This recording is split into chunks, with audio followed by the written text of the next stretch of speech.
Hi guys, welcome to part 2 of the Barcelona PSG analysis. In this video, we're going to look at what PSG did in possession.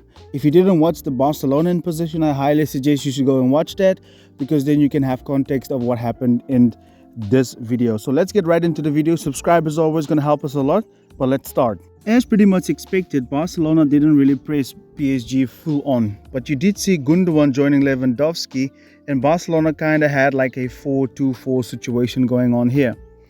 But however, because of the movement and of the midfield, Lamine and Rafinha had to defend extremely narrow. And this is what I was against in the first leg. I told you guys that we should defend in a 4-5-1 situation, right? Because you could now get the ball easily to the wingers, right? And this is where the problem really started for Barcelona. Although we started to control the game, although we had everything to actually beat them, we still played into their hands. We defended narrow. I actually suggested that we should defend in a 4-5-1 situation, right? And have Lewandowski here. But no, Xavi decided to have a front two, and Barcelona didn't even really put pressure on the centre backs like that, right? So really not good defending here from Barcelona. We looked shaky right off the bat because we didn't have enough players pressing. And you can also see a 3 versus 2 situation in the midfield for Barcelona. So we were outnumbered. That's why we couldn't control the game at all.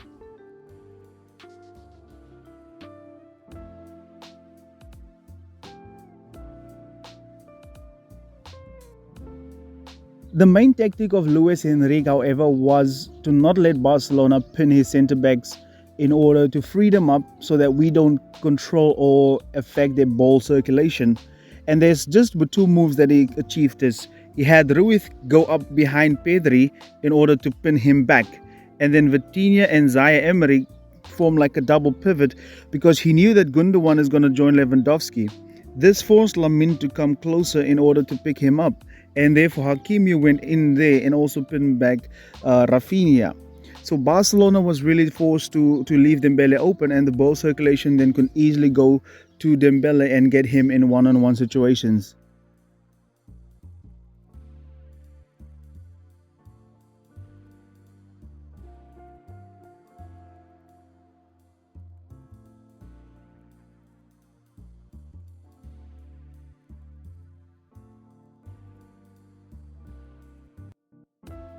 Because Ruiz had Pedri pinned back, Zaire Emery actually had Frenkie de Jong, and Vitinha could constantly receive the ball in the space right over here. This is when Barcelona went to a 4-2-3-1 situation. And normally you would see Hakimi in this position right here, but they switched because Barcelona started to open up, meaning that Dembele could get the ball in the half space and therefore he could link up with Kylian Mbappe. And Hakimi actually went over to the right side. And as Barcelona went more back to their own box, PSG started to overload and isolate themselves. And this meant that Araujo was now covered by Ruiz and he was causing a lot of more trouble. And then Barcola actually had a one-on-one situation and he could even come back and receive the ball right here. And Koundé was really left in two. That is why Pedri got dragged back into the back line here in this space because of Ruiz positioning. So master tactics from Luis Enrique here as well. And you have to give the guy his flowers because he put Xavi under a lot of pressure. And this is how I wondered why Xavi didn't had Rafinha like in previous games. We maybe had him here, but I think that midfielder, on that false midfielder playing on the left was really missing here. And yeah, we can say that now, but we weren't the ones that was in control of this in real time.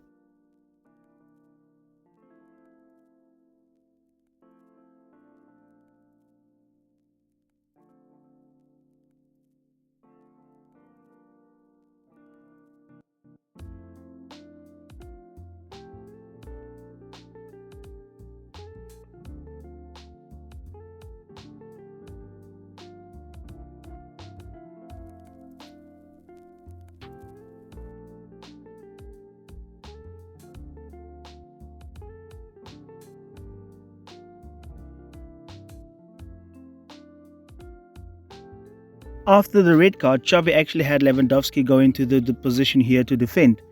And Luis Enrique, just to rub salt into the wounds, he actually had a 2-3-5 situation going on.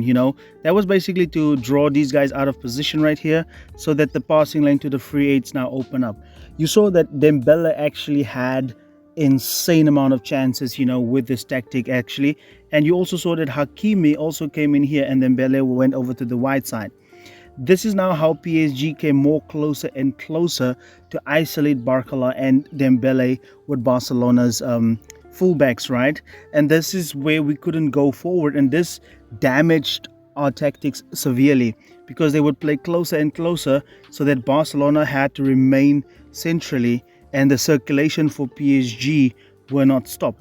So it takes a good team to take advantage of this, and PSG did so immaculately. We did have our chances, but it was in vain. So masterful tactics from Luis Enrique, and they could shift easily and pick Barcelona apart, because Mbappe as well keeping everybody closer together, and Barcola was in acres of space, right? Receiving the ball over here. So great tactics from Luis Enrique and taking advantage of this situation that Barcelona had.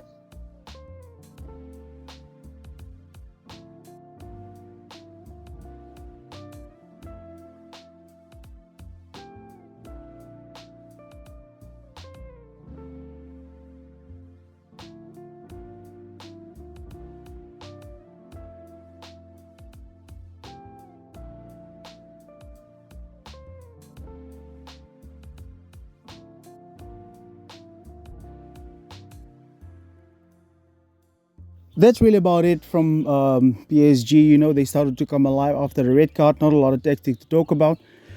Mainly getting the ball down the wings, right? That red card really helped PSG, right? But as always, guys, please do subscribe to the channel. It's going to help us a lot to get the family to grow even bigger. I'm thinking about making a second half tactical video if there's enough tactics to talk about. But we're definitely going to talk about what Barcelona should have done. As always, guys, do subscribe to the channel. It's going to help us a lot. Thank you very much for watching. Goodbye.